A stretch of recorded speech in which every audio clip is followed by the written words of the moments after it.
नमस्कार मित्रांनो, स्वागत आहे तुमचं आपल्या यूट्यूब चॅनलमध्ये। तर मित्रांनो, काल कासगावला एक बिनजोडची शर्यत झाली आणि ती बिनजोडची शर्यत होती।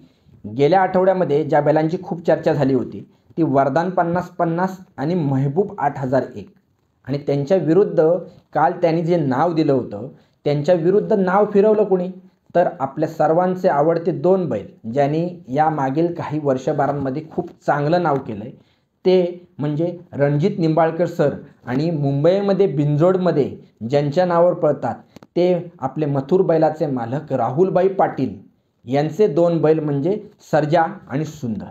आणि ह्यांची काल बिनजोड झाली, खूप चांगली बिनजोड झाली। खूप या बिनजोडवरून वाद देखील आता बघायला मिळत आहेत की कोण जिंकलं कोण हारलं, कोण एक नंबर द्यायला पाहिजे होता, कोण सामना का दिला। तर मित्रांनो, या सगळ्या गोष्टीवर आपण चर्चा करणार आहोत। तर मित्रांनो, काल जी बिनजोड झाली खूप चांगली बिनजोड झाली। दोन्ही गाड्या खूप चांगल्या पळाल्या। एका ठिकाणी आपल्या महबूबने थोडीशी फाटी चेंज केल्याच्यामुळं विठ्ठल नानाने देखील खूप चांगल्या प्रकारे गाडी हाताळली आणि गाडी कुठे आपटणार नाही अशी बरोबर बाहेर काढून गाडी चालवली। त्याच्यामुळे थोडासा इकडे सर्जा आणि सुंदरचा देखील स्पीड कमी झाला, परंतु दोन्ही गाड्या स्पीडच्या होत्या आणि एकदम काटाकीर लढत झाली।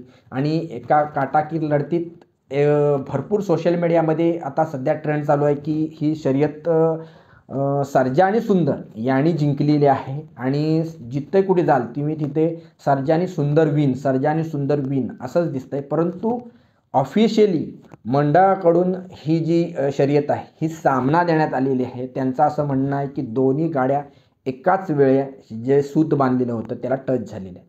आता तुम्ही वारंवार जर ते स्लो मोशनमध्ये बघितलात तर एका फ्रेममध्ये असं जाणवतंय की पहिली जी सुताला जी टच झाली आहे गाडी ते सर्जाचं तोंड थोडंसं टच झालेलं दिसतंय। परंतु शेवटी त्या कमिटीचा निर्णय आहे आणि कमिटीने जो निर्णय दिलेला असेल तो आपण सर्वांनी मान्य केला पाहिजे। हे आम्ही मागील सर्व व्हिडिओमध्ये सांगतोय की बैलगाडा शर्यत ही एका शर्यतीने संपणार नाही आहे। आज कोण जिंकला कोण हारला किंवा आज सामना दिला म्हणून कोण संपणार नाही आहे किंवा कोण अगदी मोठा होणार नाही आहे। आज एखादा बैल जिंकला तर तो काय एकदम मोठा होणार नाही आहे। आज तो जिंकलाय, उद्या हारले ते जिंकतील।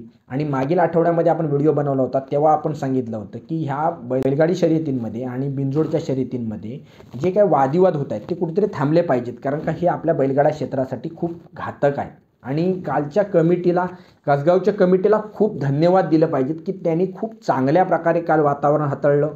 ते माईकवरून जे आयोजक होते ते खूप चांगल्या प्रकारे पब्लिकला समजावून सांगत होते की आपण काय गोष्टी केल्या पाहिजेत काय गोष्टी नाही केल्या पाहिजेत आणि खूप चांगल्या प्रकारे त्यांनी आपलं वातावरण चांगल्या प्रकारे हाताळलं आणि चांगल्या प्रकारे त्या शर्यती पास केल्या।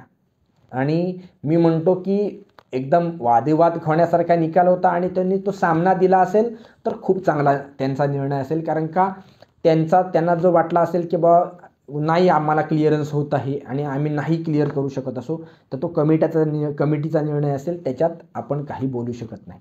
परंतु खूप दोन्ही गाड्या चांगल्या पळाल्या। वरदान 50-50 आणि महबूब आणि सर्जा आणि सुंदर। तर आपण चारही बैलांचं खूप असं अभिनंदन करूया की चारही बैल चांगले पळाले, चारही बैल टॉपचे बैल आहेत, चारही बैल बिनजोडचे एकदम चांगले बैल आहेत। आता वरदान 50-50 आणि महबूब हे देखील बिनजोडचे मागील चांगलेच त्यांनी पळ दाखवला आहे। आपला सर्जा आणि सुंदर हे बिनजोडला देखील पळत आहेत, वरती आपल्या शर्यतीला देखील पळत आहेत। आणि सुंदरबद्दल काय बोलावं, त्या बैलाने मागील काही काळामध्ये जो काय पळ दाखवला आहे, अजून आदत वासरू आहे आणि येणाऱ्या काळामध्ये हा बैल धुमाकूळ घालेल याच्याबद्दल कुठलीच शंका नाही आहे। 61 लाखांची विक्रमी खरेदी सर्जाची केली होती निंबाळकर सरांनी, परंतु मी म्हणतोय 61 लाखापेक्षा हे जे काय तुम्ही 15 लाखाचं वासरू घेतलं असेल ना ते 61 लाखापेक्षा तुमचं नाव करणार आहे। कारण का सगळे जसं एक आपल्याकडे बैल आहे साबाल्मा, त्या बैलाचा एक वेगळा म्हणजे हरिण कसं पळतं त्या प्रकारे तो बैल पळतो आणि त्याचा त्या प्रकारे पळ आहे। अगदी त्यासारखाच मिळता जुळता पळ ह्या आपल्या सुंदरचा आहे आणि त्याला पळताना बघायला खूप मजा येते। आणि काल जर त्याच्याबरोबर मथुर आणि सुंदरची गाडी जर काल लागते ना तर आणखी मजा आली असती बघायला। पण खूप सुंदर पळाला सर्जा देखील आणि छान गाडी पळाली। थोडेसे वादिवाद बघा प्रत्येक शर्यतीला होणार आहेत, सामना का दिला, मग कोणाला विजय द्यायला पाहिजे होतं, कोणाला काय द्यायचं. शेवटी सोशल मीडियामध्ये प्रत्येकाला तुम्हाला अधिकार आहे आणि आम्ही व्हिडिओ बनवतो त्याच्यामध्ये पण बरेच जण येऊन काही वेगवेगळ्या कमेंट टाकतात की तुम्हाला काय समजतं आहे, ह्यांना काय समजतं आहे. मित्रांनो बघा, तुम्ही तुमची मतं मांडू शकता, आम्ही आमची मतं मांडतो. तुमची मतं तुमच्याजवळ, आमची मतं आमच्याजवळ. तुमचं जे काय मत आहे ते सुद्धा योग्य असू शकतं. आमचं जे काय मत आहे ते आमच्या परीने आम्ही मांडत असतो. तुमचं जे मत असेल ते तुम्ही परीने मांडा. तुम्हाला एखादी गोष्ट वेगळ्या अँगलने तुम्ही बघत असाल, तुम्ही योग्य वेगळ्या माहितीने तुम्ही बघत असाल तर तुम्हाला ती गोष्ट योग्य वाटू शकते. आम्ही वेगळ्या अँगलने आमच्या अँगलने बघत असतो. आम्ही एखादी गोष्ट बोललो म्हणजे तीच गोष्ट आहे असं होत नाही आणि तुम्ही एखादी गोष्ट बोलताय म्हणजे तीच गोष्ट फायनल आहे असं होऊ शकत नाही. प्रत्येकाचं वेगवेगळं मत असतं आणि प्रत्येकजण वेगवेगळा मत हे मांडत असतो. बाकी आमचं एकच म्हणणं आहे की हे क्षेत्र आपल्या सगळ्यांचं आहे. हे क्षेत्र चांगल्या प्रकारे चालू राहिलं पाहिजे. ज्या प्रकारचे चांगले दिवस या क्षेत्राला आहेत हे असेच चालू राहतील आणि त्यासाठी आपण सगळे प्रयत्न करू आणि सगळेजण मुळात आधी सहकार्य केलं पाहिजे. आणि खूप चांगलं कालच्या मैदानामध्ये पब्लिकने सहकार्य केलं. खूप चांगली शर्यत झाली. अशाच शर्यती आपल्याला भविष्यामध्ये बघायला मिळाव्यात. एकदम काटाकीर लढाई बघायला मिळाल्यात अशीच आपण आशा करूया. आणि पुन्हा एकदा ह्या चारही बैलांचं अभिनंदन करूया. कोण जिंकला असेल, कोण हारला असेल ते पब्लिकला माहीत आणि तुम्हाला माहीत.